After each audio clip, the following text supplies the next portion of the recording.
حج دین اسلام کا 5واں رکن ہے۔ اصطلاح شریعت میں اس سے مراد مقررہ دنوں میں مخصوص عبادات کے ساتھ اللہ تبارک و تعالیٰ کے گھر کی زیارت کرنا ہے۔ حج حضرت ابراہیم خلیل اللہ اور اسماعیل ذبیح اللہ جیسے جلیل القدر انبیاء کی وراثت ہے۔ حج کا پس منظر اسلامی تاریخ اور حضرت ابراہیم علیہ السلام کی قربانی اور اطاعت پر مبنی ہے۔ اس کا آغاز ہزاروں سال پہلے ہوا تھا اور یہ عبادت نہ صرف روحانی تطہیر کا ذریعہ ہے بلکہ مسلمانوں کو امت واحدہ کے طور پر جمع کرتی ہے۔ حج کا تاریخی پس منظر یہ ہے کہ جب حضرت ابراہیم علیہ السلام اپنی بیوی حضرت ہاجرہ اور اپنے دودھ پیتے بیٹے حضرت اسماعیل علیہ السلام کو عراق سے مکہ مکرمہ لے کر آئے تو اس وقت مکہ کی زمین بنجر اور ویران تھی، یعنی اللہ تبارک و تعالیٰ نے حضرت ابراہیم علیہ السلام کو حکم دیا کہ وہ اپنے بیٹے حضرت اسماعیل علیہ السلام اور بیوی حضرت ہاجرہ علیہ السلام کو مکہ کی وادی میں چھوڑ دیں جہاں پانی اور سبزہ کچھ نہ تھا۔ وہاں کے درخت سوکھے سنسان وادیاں اور ریتیلے میدان تھے۔ حضرت ابراہیم علیہ السلام نے اس بنجر ماحول کو دیکھا اور اس ہولناک ماحول میں اپنے رب کو پکارا، پروردگار، میں نے ایک بنجر وادی میں اپنی اولاد کو تیرے محترم گھر کے پاس لا بسایا ہے۔ پروردگار، ایسا اس لیے کیا ہے کہ یہ لوگ نماز قائم کریں، لہٰذا تو لوگوں کے دلوں کو ان کا مشتاق بنا دے۔ اللہ تبارک و تعالیٰ نے آپ کی دعا قبول کر لی تھی۔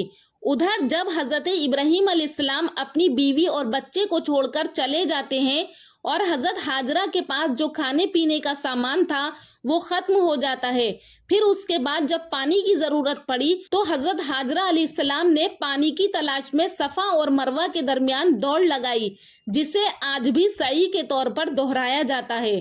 اللہ تعالیٰ نے حضرت اسماعیل علیہ السلام کے قدموں کی جگہ پر زمزم کا چشمہ جاری کیا جو آج بھی موجود ہے۔ حضرت ابراہیم علیہ السلام اور حضرت اسماعیل علیہ السلام نے اللہ کے حکم سے خانہ کعبہ کی تعمیر کی اور اس کو توحید کا مرکز قرار دیا، یعنی جب حضرت اسماعیل علیہ السلام بڑے ہوئے تو باپ بیٹے نے مل کر خانہ کعبہ کی تعمیر شروع کی۔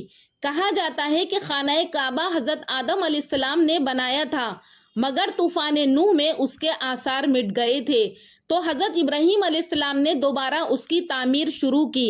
حضرت ابراہیم علیہ السلام اور اسماعیل علیہ السلام کعبے کی تعمیر کرتے جاتے اور یہ دعا مانگتے کہ اے ہمارے رب، ہم سے یہ خدمت قبول فرما، تو سب کچھ سننے والا اور جاننے والا ہے۔ جب کعبہ تعمیر ہو گیا تو اللہ تبارک و تعالیٰ نے حکم دیا کہ اب تم لوگوں کو حج کے لیے بلاؤ تاکہ لوگ اللہ تبارک و تعالیٰ کی عبادت کریں اور کسی کو شریک نہ کریں اور ان کے لیے منافع برکات جو ہم نے رکھے ہیں ان کا مشاہدہ کریں۔ سورہ حج میں اللہ تبارک و تعالیٰ کا ارشاد ہے کہ لوگوں میں حج کا اعلان کرو تاکہ لوگ تمہارے پاس پیدل بھی آئیں اور دبلی اونٹنیوں پر بھی آئیں جو دور دراز راستوں سے پہنچتی ہوں گی۔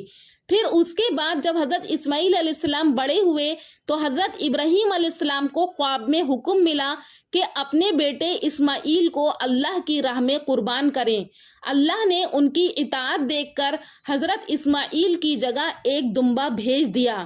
سامعین، اس پورے واقعے میں حج کے مناسک سارے اکٹھے ہو گئے، لیکن پھر بھی اس کے بعد اللہ تعالیٰ نے حضرت ابراہیم علیہ السلام کو حج کے اعمال و مناسک سکھائے، جیسے طواف یعنی کعبے کا چکر لگانا، سعی صفا مروہ کے درمیان دوڑ لگانا، وقوف عرفات یعنی عرفات میں ٹھہرنا، رمے جمرات یعنی شیطان کو کنکریاں مارنا، قربانی یعنی اللہ کی راہ میں جانور ذبح کرنا۔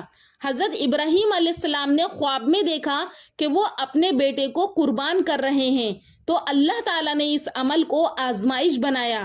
جب حضرت ابراہیم نے اطاعت کا مظاہرہ کیا تو ان کے بیٹے کی جگہ اللہ نے ایک دمبا بھیج دیا۔ یہی قربانی آج بھی حج کا ایک اہم رکن ہے۔ حضرت ابراہیم علیہ السلام نے مکہ کو امن کا شہر بنانے اور اپنی نسل کے لیے ہدایت کی دعا کی جو قرآن میں محفوظ ہے۔ حضرت ابراہیم علیہ السلام نے حج اللہ کے حکم سے کیا اور اس کے مناسک کو اپنی اولاد اور امت کے لیے سنت بنا دیا۔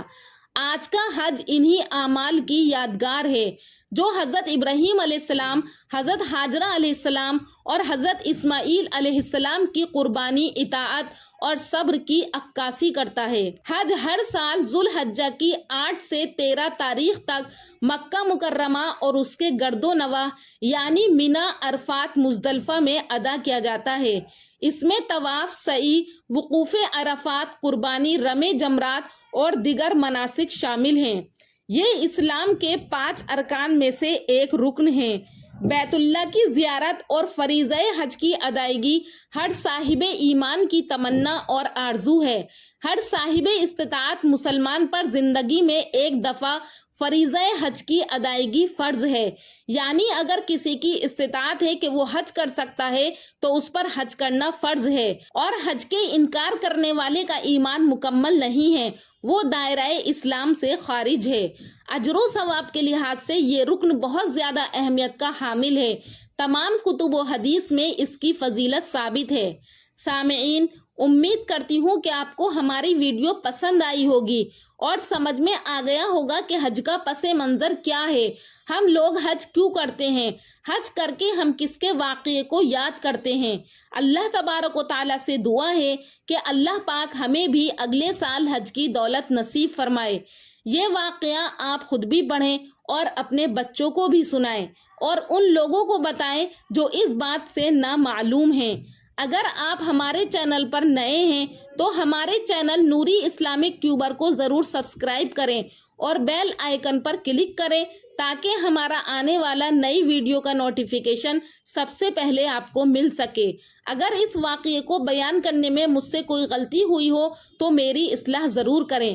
اگر آپ حضرت ابراہیم اور حضرت اسماعیل اور حضرت ہاجرہ علیہ السلام کے واقعے کو مفصل سننا چاہتے ہیں تو کامنٹ سیکشن میں اپنی رائے کا اظہار ضرور کریں۔ انشاءاللہ پھر ملاقات کروں گی ایک اور اچھے ٹاپک کے ساتھ اگلی ویڈیو میں، تب تک کے لیے اللہ حافظ۔